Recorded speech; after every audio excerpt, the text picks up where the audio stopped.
How do you buy a new house if you already own a home currently? Are you going to be homeless? Do you have to rent something in between? Do you have to borrow a ton of extra money and pray your home sells? This video is going to address the three most common ways that we help customers navigate that transition. The situation that we find a lot of people in right now is that they've stayed in their home for longer than they normally would have. Low interest rates from the COVID era have incentivized people to stay in homes maybe that are too large. They had kids go off to college and they're paying for an upstairs or extra bedrooms they don't need. Or maybe they've just outgrown their home. They've had a couple kids or blended families and now they're bursting at the seams and need extra bedrooms or more living space. Other people were working remotely and enjoying that luxury, but now that they've had to return to the office, they find that their existing home is too far away from work and they're spending way too much time and money commuting. Some people have gotten divorced and now they're retaining that existing home, but it just doesn't make sense anymore now that the family's been separated. Whatever the reason for your move might be, there's a lot of different ways to navigate transitioning from your current home into a new home and liquidating all that existing equity in order to pay some points and get a lower mortgage rate or just transfer it into the new home so you have a lower principal loan balance on the new house you're purchasing. So what we're going to do today is we're going to look at the three most common ways that people navigate this transition. We're going to talk about the pros and cons of each strategy, and then we're going to rank ultimately the best strategy depending on what your goal is at the end of this video. So the different goals that people have, some people want to minimize their expenses and closing costs. Other people want to minimize stress. Other people want to make the move as fast as possible. At the end of this video, you can jump ahead if you want to. I'm going to show you which strategy is going to be best for you, regardless of which goal you have in your next transition. And I'm going to help you rank them from best to worst. We'll look at pros and cons for each. And be sure to like this video, subscribe, share it with a friend that might be going through the same thing that you're going through. Ultimately, as a real estate broker, I get to see this transition happen over and over and over again. Agents in my office and even my own customers, different times of year, different seasons, different markets, there's different advantages. I'm going to bring you fully up to speed. This is how to buy and sell a home at the same time. We're going to look at bridge loans, making contingent offers, and smart strategies. So first one we're going to look at, a bridge loan. How does it work? So you identify a home you want to buy. You go out, you make an offer on that house. You apply for a bridge loan to help you get from point A to point B. You close on that new home purchase. You sell your existing retained home after you've closed and moved out, and you use the proceeds from your eventual sale to satisfy that bridge and then obtain permanent financing. So that bridge gets you from point A to point B. And the pros of that are you only sell once you've secured your new home. So you don't have to list, you don't have to get the home ready. Your existing home, another big benefit of this is that your existing home is actually vacant when it goes on the market. The nice thing about a vacant home is you don't miss out on any showings because you have company over, or the house is a mess, or something happened and you just can't get people inside. Any missed showing opportunity is ultimately very costly. So by utilizing a bridge loan, that house is always vacant, it's always show ready, and offers are more competitive without a home sale contingency. So if you're asking a seller to accept your offer on a home and it's contingent on your home selling, there's risk to the seller. You're going to have to incentivize the seller by offering a better price or better terms in order to get them to accept that contingency. The cons of a bridge loan: buying a new home without knowing the proceeds from the existing or retained sale. So if you're going out and you're purchasing a new house, you might have an idea of what your home will sell for. You might have even had an appraisal, or you might have had a real estate broker like myself do a comparative market analysis.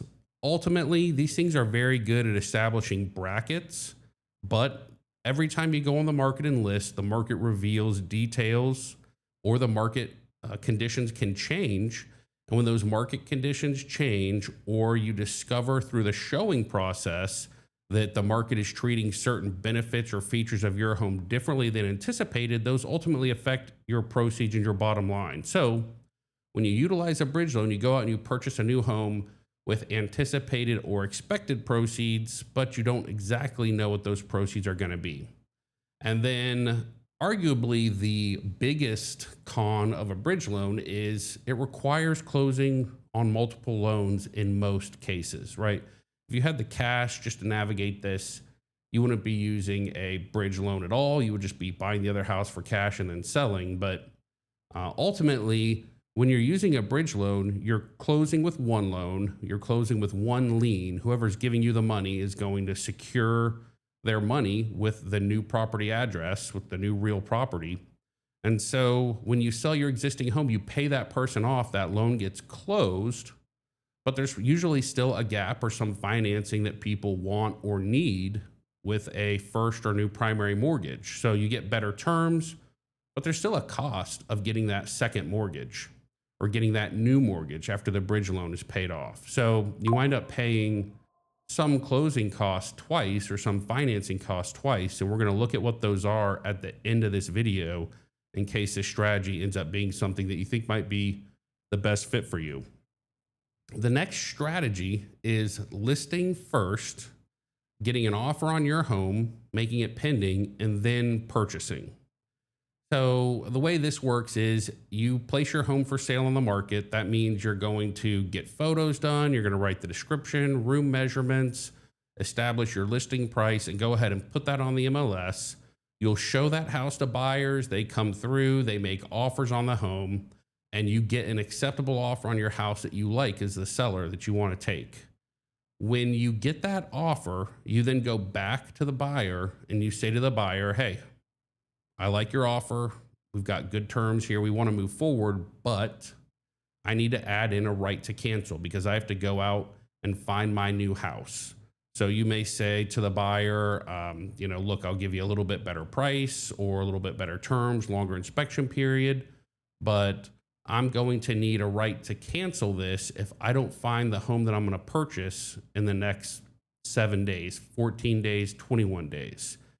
So you add in a seller right to cancel, which at least in Florida typically doesn't exist.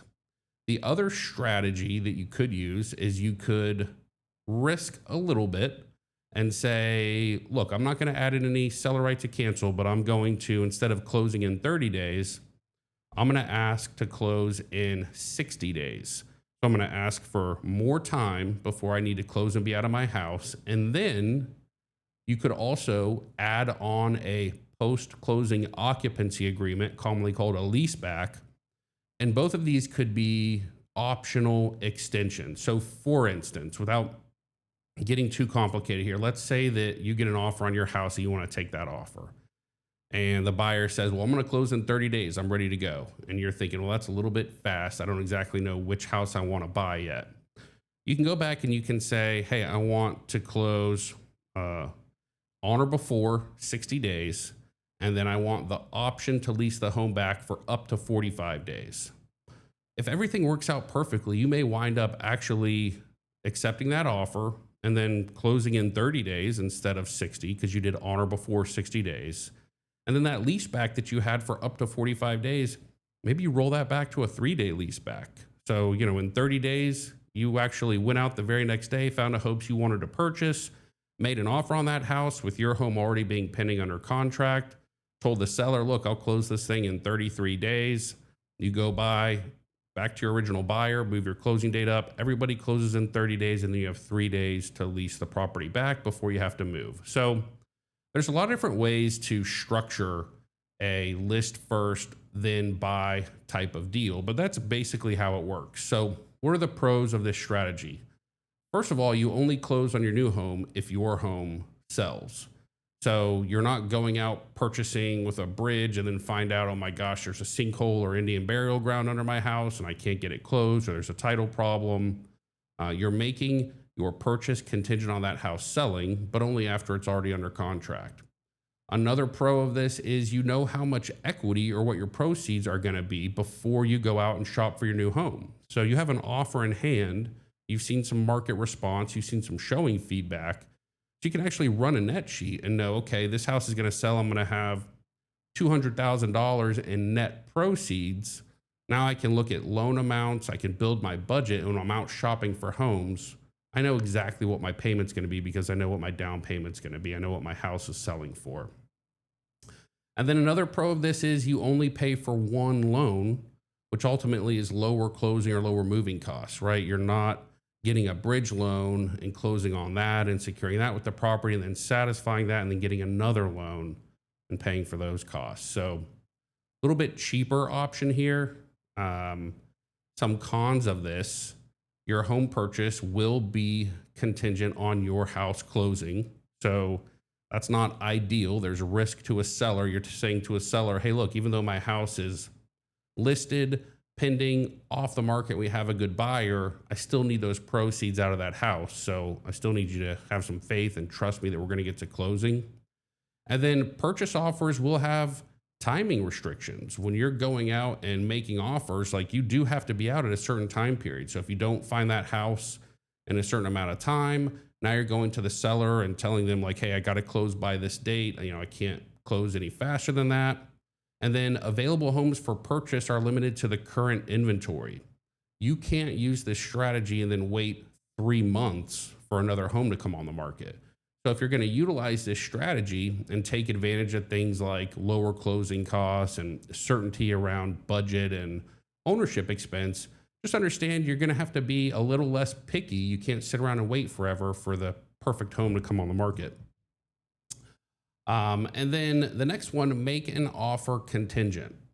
So the way this works, you get your home ready to list and sell. You get it staged, you do any repairs you need to do, you take your photos and you draft a listing just like the prior strategy. But rather than putting it on the market and getting offers and going pending, you're going to stop short and then go out and tour new homes and make offers. And you're going to be telling sellers, hey, look, I'm making an offer here and it's contingent on my house being listed, receiving an offer, going pending, and selling. There's some ways to mitigate the risk to a seller we'll touch on in just a second. But to kind of finish the high level overview, how the strategy works, once your purchase is accepted, then you list your house, you start showing it, and then you close on your existing home and then go ahead and close on the new home. You can do that same day. It gets a little bit tricky to make it happen same day, but it's definitely doable. But the downside to this, and I'm going to come back to kick out clauses, seller right to cancel limited timeframes, and just touch real quick on the downside of this. The downside is that the seller is being asked to take their home off the market and place it pending without having any real world feedback about the likelihood of your home selling. So that's why it's critical you have that listing drafted and you have the photos done. And some of the tools that we can use to get a seller to accept or handle this risk are kickout clauses. A kickout clause is something that you would include in your contract as a buyer that says, hey, look, you can take my offer today and we'll start moving forward. But if you get any equivalent or better competing offer before I close, you can come back to me as your purchaser and tell me either waive all my contingencies and make my deposit non-refundable, or if I refuse to do that, you can kick me out of the contract and go sell your house to that other buyer. So you're basically saying to the seller, hey, look, I want you to have some faith, take my offer here, but look, if you find something better, no problem. Take the better offer, no harm, no foul. Another way to take away some of the risk from the seller is to add in a seller right to cancel and say, look, I get it. My house isn't on the market yet. You're not even confident it's going to sell. I understand. I'm not asking you to wait 60 days, 90 days. I'm not even asking you to wait 30 days. You could say, I'm going to give you a right to cancel. If my home isn't pending within 14 days, or if my home isn't pending within 21 days, you have the option to cancel. You can choose to give me a little more time. Maybe I hit a stroke of bad luck and we all agree that my house is going to sell imminently. But if you lose faith in me and your house sits off the market after 2 weeks, 2.5 weeks, no problem. You can have the option to cancel if you want to and be released from the contract. So that's something that, again, we don't normally have a seller right to cancel in Florida.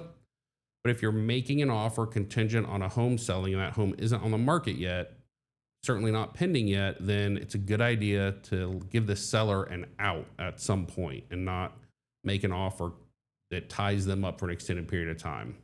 And then limited time frames, telling that seller when you make that offer, hey, look, my house is going to be on the market within 24 hours. I'm going to have it pending within 2 weeks, and I'm going to be closing within 45 days after that.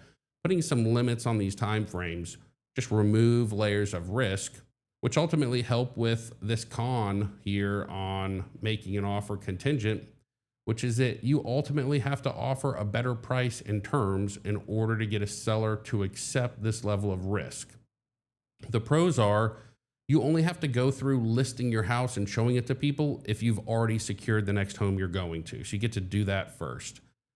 This gives you more time to shop. So if you know you need to move and you know you want to move, but you're looking at the market right now and you're saying there's nothing out there that, even if I got it for a great price at 5% or 10% below the asking price, there's still nothing out there that would work for me.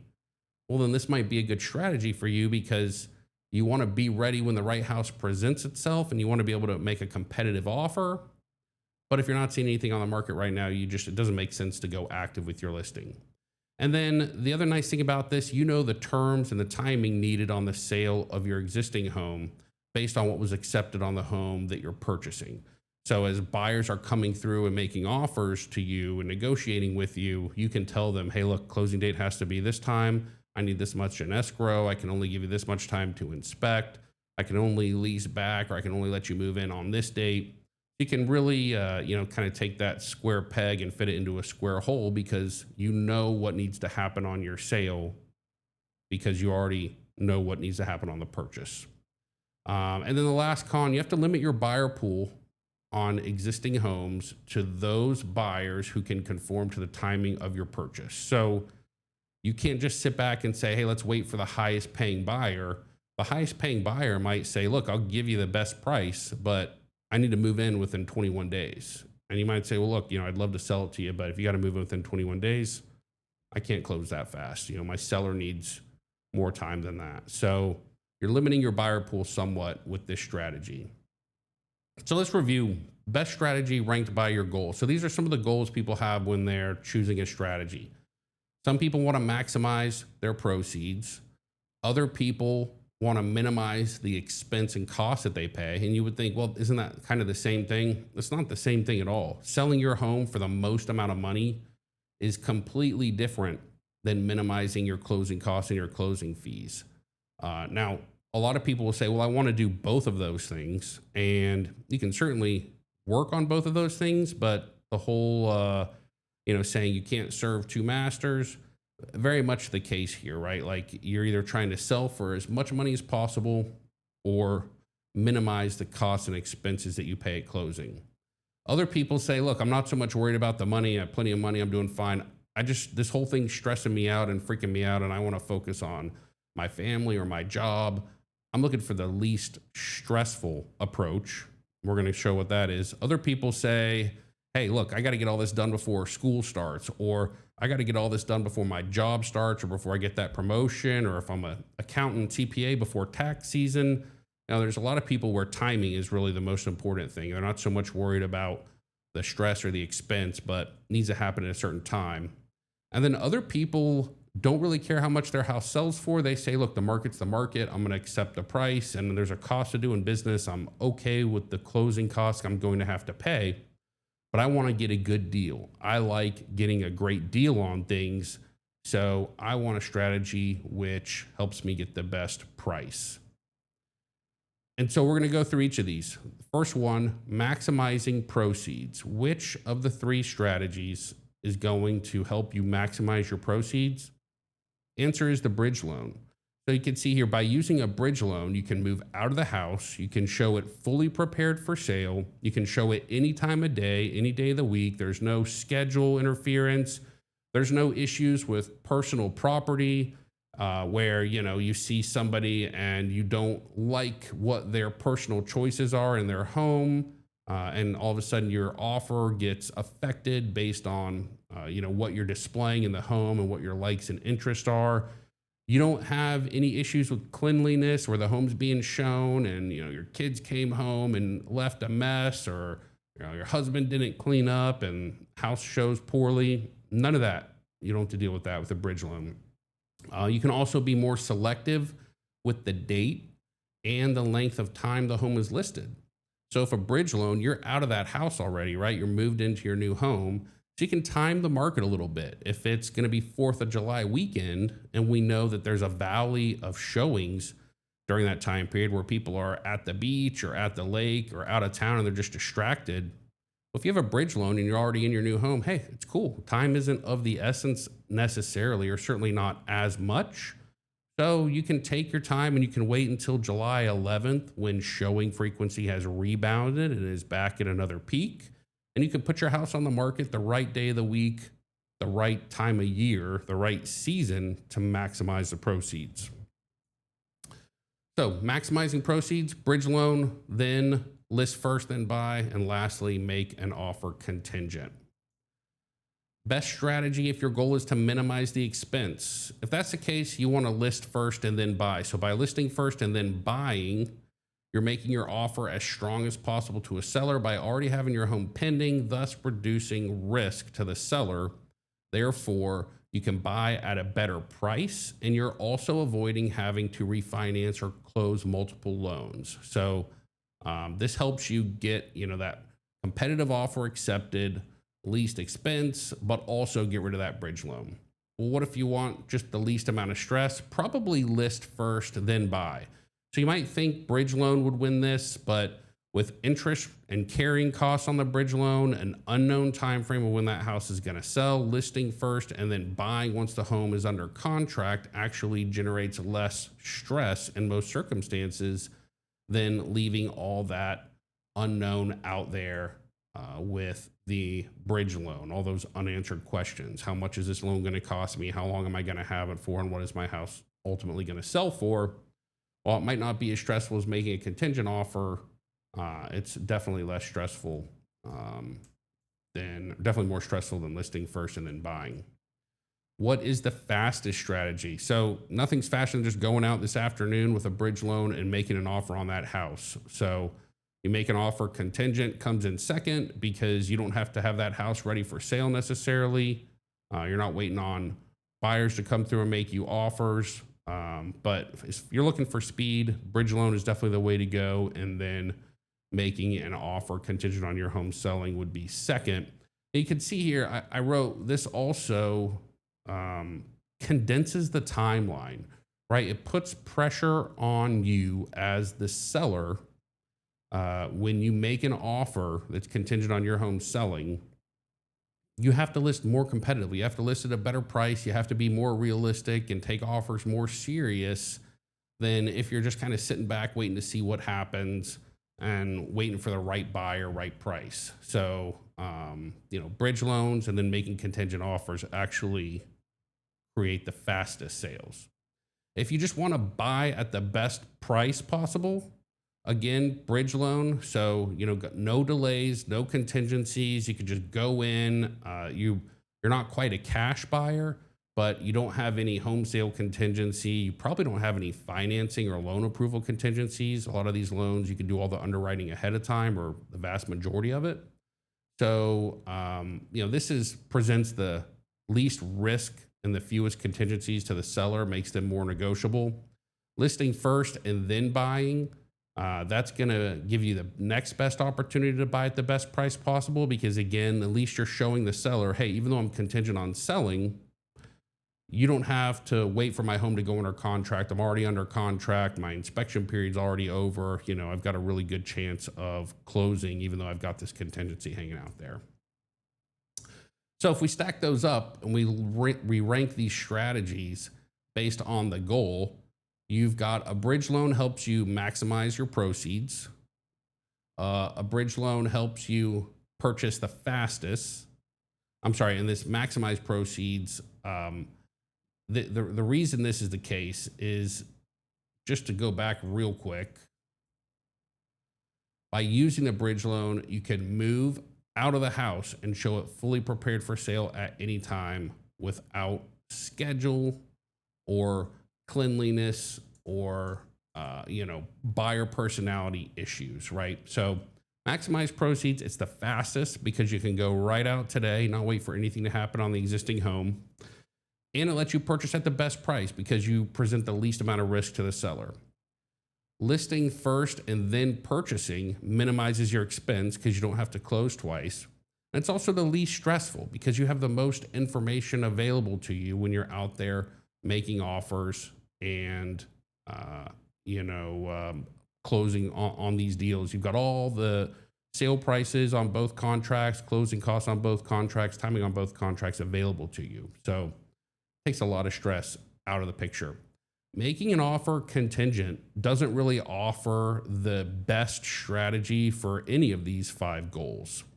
But ironically, making an offer contingent is what a lot of buyers who are in this position, home buyers that have a home to sell, it's what a lot of them like to do because it requires the least commitment to make the first step, right? I can just write an offer and throw it out there, and I'm not committed to anything. I'm not committed to closing on the home. I'm not committed to selling my house. I'm not committed to listing. I'm not committed to showing my home. I'm not committed to any sort of financing.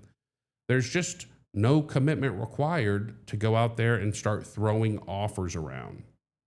So a lot of people choose this strategy because it feels a lot, less certain, or it requires a lot less of a commitment. And when people are thinking about buying a new home, they like the idea of dipping their toes in the water and feeling the market out.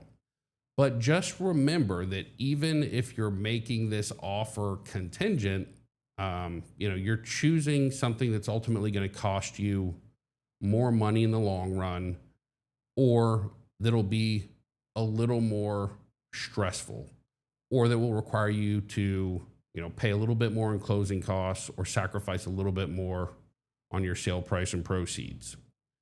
So looking at the advantage of a bridge loan, and by the way, don't think I've seen anyone use a bridge loan in the last 10 years. So while this strategy is ranking pretty high right here, it comes with a really high cost. So what is that cost? What is the cost of using a bridge loan? We've got to close twice, right? You've got to close essentially on 2 loans. So you close the first time, you're paying a closing fee twice, about $600. You're paying intangible taxes. That's a tax in Florida on any loan secured by real property. So that's 2 mils or 0.002 cents for every dollar of the mortgage amount. You are paying lender's title insurance twice, most likely. That's roughly 0.3% of the loan amount. These are very rough estimates. You're paying recording fees on mortgages and promissory notes twice. Those couple $100 maybe.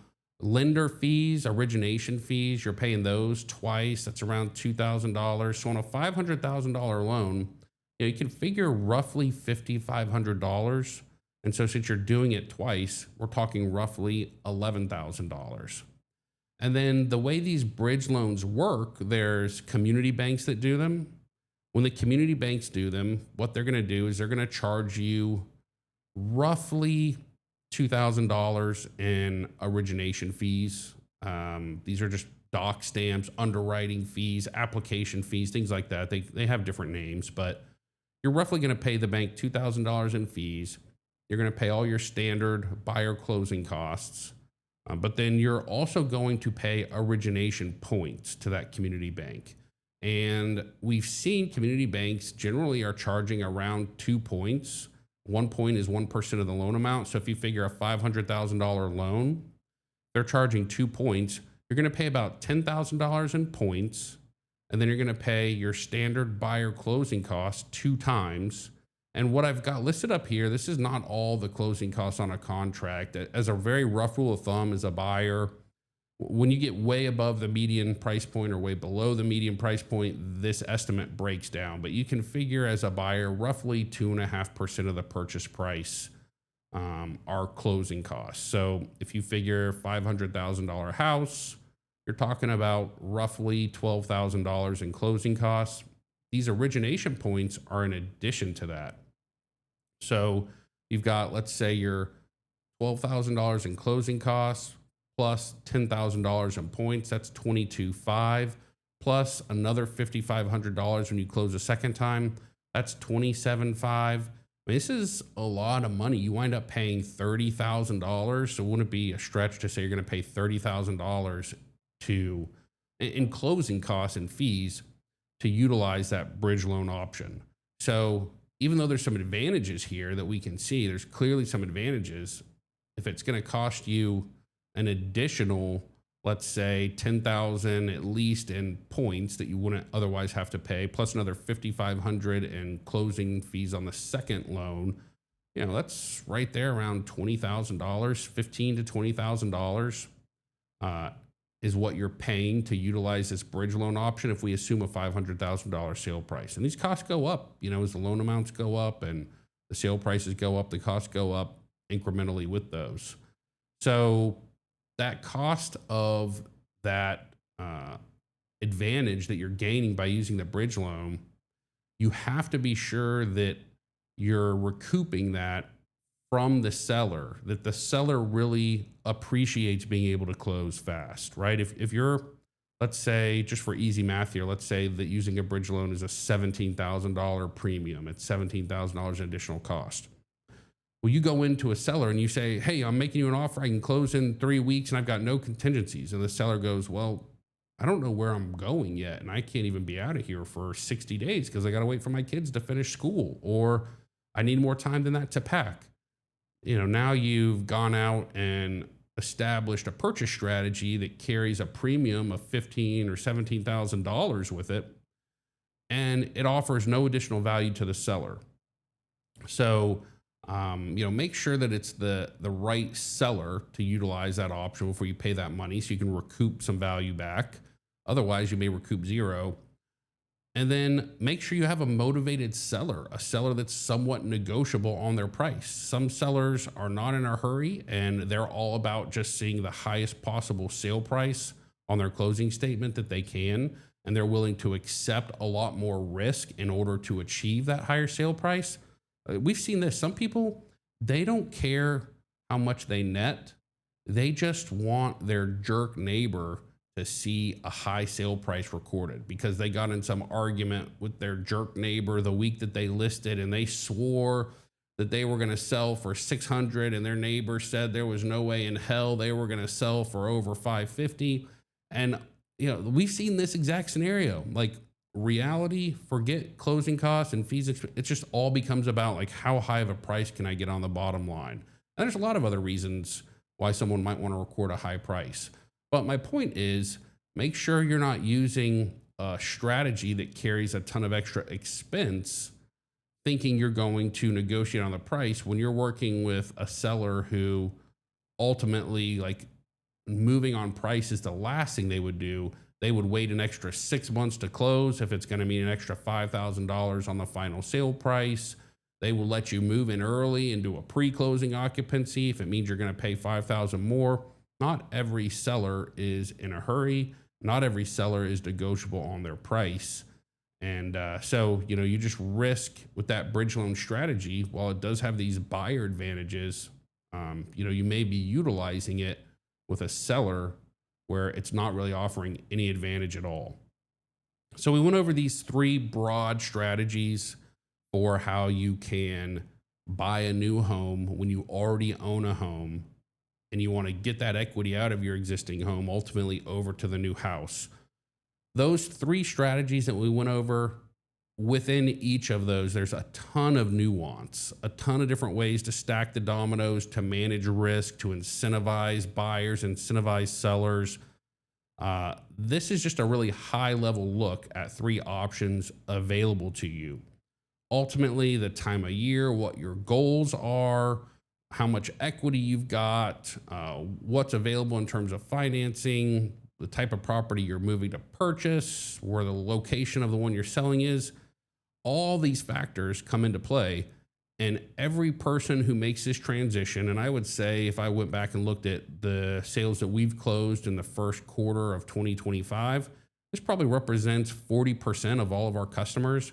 This is a common thing to do, but I don't think in my entire career I've ever seen it work out exactly the same way twice. There's just a lot of ways that you can structure these transitions to help all the parties meet their goals. And until you really sit down and get into the weeds a little bit and start to look at the calendar and look at the finances, it's hard to know exactly which strategy is going to be the best one for you. The agents that work at our company are experts at helping buyers and sellers navigate this process and purchase homes, minimizing costs at a great price while at the same time selling for top dollar and doing it all within time constraints. So if you are thinking about making this transition for yourself or your own family, you want to talk to somebody about this, reach out to one of our agents or reach out to myself. Again, I'm Don Harkins. I appreciate you watching. You can find us at Don Harkins Realty on all social media channels. You can find us Don Harkins Realty on YouTube. And I hope you have a wonderful day. Let us know how we can help you. Take care.